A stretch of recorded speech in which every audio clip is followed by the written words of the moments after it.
Saying we're going to just raise tax on the billionaires, that statement, you just violated 2 out of the 10 commandments. What? That's not true. Thou shalt not steal and thou shalt not covet. We're going to go take other people's money. How is that stealing? Because it's their money. We live in a society that is run by taxes. How is that stealing? Well, taxations are a form of theft, definitionally. Because it's not the government's money. It is private property that you earn when the government extracts it by force. Someone breaks into your house, you call the police. When you have a fire, you call the fireman. When you want to drive, you drive on roads. When you want to mail, you use the U.S. Post Office. These are all taxes. Yeah, we all contribute as a society. Of course. This is elementary stuff. It's not theft. You ever notice how folks like Charliekirk suddenly become Bible scholars when it's time to protect billionaires? Like, poof! Jesus is now the CFO of Goldman Sachs. Saying that taxing billionaires breaks the commandments is wildly disingenuous. Thou shalt not steal.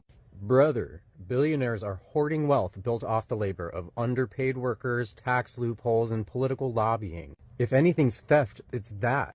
And thou shalt not covet. Apparently wanting a livable wage, clean water, or insulin without selling a kidney is coveting, but owning 4 yachts is just blessed? Pretty sure Jesus flipped tables in the temple. He didn't write off the poor as envious. If your religion defends billionaires over the broken, you might be worshiping capitalism, not Christ. Let's be crystal clear. Calling taxation stealing is rich, literally. Billionaires aren't victims.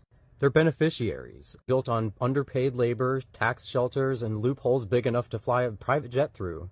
If anyone is taking more than their fair share, it ain't the working class. At the end of the day, this isn't about morality, it's about power. And when the richest people on earth get framed as the oppressed, you know the story's being told by the people holding the pen and the checkbook. If mental gymnastics were taxable, Charlie would finally pay his fair share. How about thou shalt not confuse grifting with gospel, Charlie? If you're going to quote scripture, try not to skip the parts about compassion next time. May your next tax-free yacht hit a pothole.